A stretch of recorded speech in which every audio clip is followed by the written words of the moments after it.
एक मुलाकात ऐसी शख्सियतों के साथ जिन्होंने दिया है अपने जीवन को एक नया मुकाम। रूबरू कराएंगे ऐसी कुछ हस्तियों के साथ एक खास शख्सियत के साथ मुलाकात जयदेव पटेल के साथ नंबर 1 इंडिया न्यूज पर।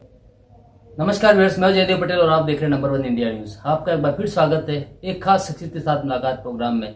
आज हम बात करेंगे कांग्रेस पार्टी के राष्ट्रीय अध्यक्ष मल्लिकार्जुन खड़गे की तरफ से साधुओं की वेशभूषा को लेकर एक बयान दिया गया, जिसमें यह कहा गया कि आजकल जो नेता हैं वो भगवा कलर का पहनते हैं और कुछ तो ऐसे लोग हैं जो मुख्यमंत्री भी बन गए हैं। ऐसे में अगर उनको भगवा रंग के कपड़े पहनने हैं, उनको राजनीति छोड़ देनी चाहिए। आखिर इसके क्या मायने, और इसी के साथ साथ चुनाव के बीच में कहीं ना कहीं all India Muslim personal law board से बोर्ड शब्द जो है उसको हटाने की मांग अल्पसंख्यक बीजेपी मोर्चा जो है उसने की है। आखिर इसके क्या मायने, क्या राजनीति से प्रेरित है? इन्हीं तामुद्र बात करने के लिए हमारे साथ खास सामान है राजनीतिक विश्लेषक और साथ ही मौलाना आजाद नेशनल उर्दू यूनिवर्सिटी के पूर्व चांसलर फिरोज बख्त अहमद। फिरोज बख्त अहमद जी, आपका बहुत बहुत स्वागत है आज हमारे प्रोग्राम में। बहुत बहुत शुक्रिया जयदेव भाई जी। फिरोज बख्त अहमद जी, आपसे मेरा पहला सवाल है कि कांग्रेस के राष्ट्रीय अध्यक्ष मल्लिकार्जुन खड़गे द्वारा ये बयान देना कि साधुओं की वेश में कुछ नेता हैं और कुछ तो मुख्यमंत्री भी हैं, खासकर योगी जी पर उन्होंने टिप्पणी करते हुए ये कहा है और ये भी कहा है कि अगर उनको भगवा कलर के कपड़े पहनने हैं तो उनको राजनीति छोड़ देनी चाहिए। कैसे देखते हैं आप इसको? देखिए, ऐसा है कि खड़गे साहब एक बहुत ही सीजन्ड और बहुत ही एक्सपीरियंस नेता हैं और एक बहुत बड़ी तारीखी पार्टी के वो जो है सर्वे सर्वा हैं। उनको इस तरह की जबान का इस्तेमाल नहीं करना चाहिए। कई बार उनकी जो जबान है थोड़ी सी सिरक भी जाती है। अब रही बात, देखिए, अब ये जो उनका जो एक उन्होंने तीर चलाया था इनके योगी आदित्यनाथ के ऊपर के भगवा कपड़े पहन के कुछ योगी भी हैं, कुछ जोगी भी जो हैं वो चीफ मिनिस्टर बन जाते हैं, ये वो। देखिए, इसमें उनको कहने का कोई हक इसलिए नहीं बनता है कि चीफ मिनिस्टर ना तो खुद बने हैं ना उन्होंने बनाया है। चीफ मिनिस्टर वो लोगों के वोटों से बने हैं। पहली चीज, कोई भगवा पहने या कोई किसी को ये पॉइंट आउट किया जाए कि भाई कोई कैसे कपड़े पहन रहा है, टोपी पहन रहा है, इनमें कुछ नहीं रखा है। बातें जो है वो ये करनी चाहिए कि अगर किसी के तन पे कपड़े नहीं है, सर्दी में उसके ऊपर गर्म कपड़ा नहीं है, उसको कपड़ा कैसे पहनाया जाए, उसको सर्दी से कैसे बचाया जाए, चाहे वो कोई भी हो, खड़गे जी हो या कोई और हो या AIMIM से कोई भी हो। इस तरह की बातों से बचना चाहिए। बहुत काम पड़ा है देश में आगे करने को, और देश जो है हमारा वो आप जानते हैं कि अब ये तेजगाम रास्ते पर है जगत गुरु बनने के लिए। इन बातों से बचना चाहिए, मैं तो ये कहता हूँ। जी फिरोज बख्त अहमद जी, आज महाराष्ट्र में बीजेपी ने विज्ञापन जारी किया जिसमें उन्होंने भारतीय जनता पार्टी का बीजेपी का जो कमल का सिंबल है उसको रखा और साथ ही उनके जो घटक दल हैं उनके सिंबल चुनाव चिन्ह वो भी रखे गए, लेकिन साथ में इसमें कई तरह की टोपियां भी रखी गई, लेकिन सिर्फ और सिर्फ एक मुस्लिम समुदाय ऐसा है जिसकी टोपी उसमें नहीं रखी गई। तो क्या ये दोगलापन है?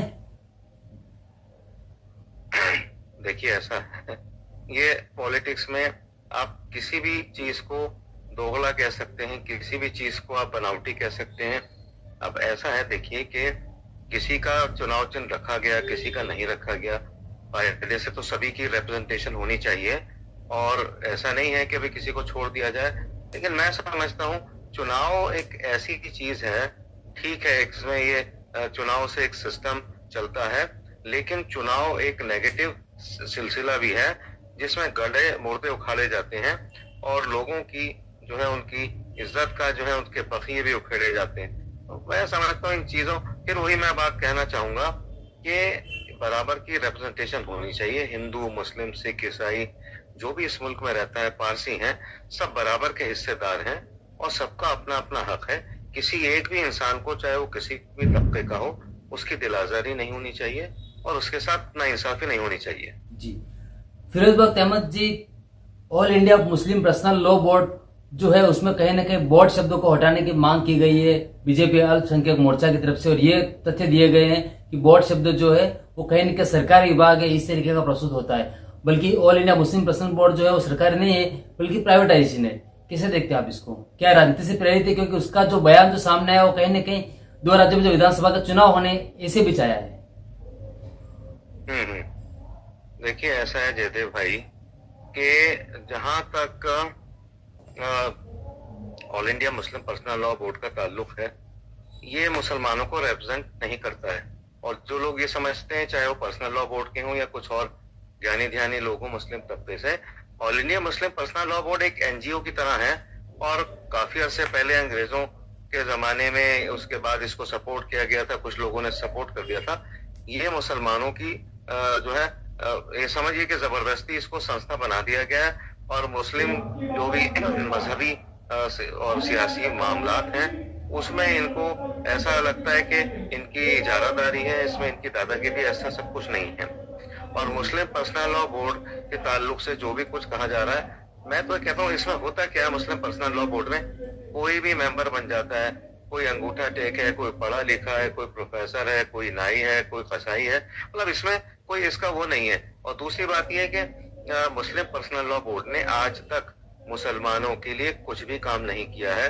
बता दें इन्होंने किस सिलसिले में कोई काम किया है, जो भी जहां भी ये हाथ रख देते हैं वहीं जो है मतलब काम खराब हो जाता है। जी फिरोज अहमद जी, आपसे मेरा एक आखिरी सवाल है कि वक्त अमेंडमेंट बिल को लेकर के तौकीर रजा जो मौलाना है उनका एक विवादित बयान एक बार फिर से सुर्खियों में सामने आया।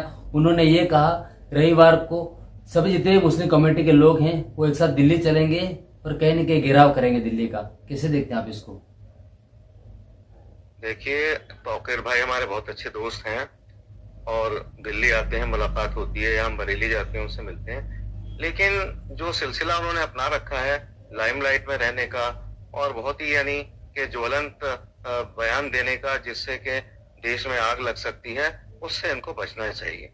अब ये मतलब देखिए, अगर ये काम ये कर दें कि वक्फ बोर्ड में जो उसकी अराजी, जो उसकी जमीनें वक्फ बोर्ड के ऑफिसर्स ने ही खुर्द कर दी, और ये ज्यादातर काम हुआ है 1947 से लेके और 2013 तक, तो सारी जमीनें कुछ बेच खाई, कुछ कौड़ी के मोल जो है उनको फरोख्त कर दिया है। इन जमीनों को बचाने का, इनके किराए देने का, और वक्फ बोर्ड में जो बेवाएं हैं, जो बच्चे फीस नहीं दे पाते हैं अपनी तालीम के, उसकी तरफ देखें। गिराव करके क्या करेंगे? ये इनसे मैं समझता हूँ ये वक्त की बर्बादी है और इससे मुस्लिम तबका बदनाम होता है। इन चीजों से भी तौकीर रजा साहब जैसे लीडर को बचना चाहिए, क्योंकि उनके मैं वालिद को जानता हूँ, वो बहुत ही ठंडे मिजाज के थे, जिसको अंग्रेजी में कहते हैं ही वॉज काम, composed and cooled like cucumber. लेकिन ये तो हर वक्त ऐसा लगता है कि एक अंगारों पर बैठे, अपने वालिद के रास्ते पर चलें ताकि मुल्क को कौम भी आगे बढ़े। जी फिरोज अहमद जी, आपने हमारे लिए समय निकाला, इसलिए आपको बहुत बहुत धन्यवाद। थैंक यू जयदेव भाई, बहुत बहुत शुक्रिया।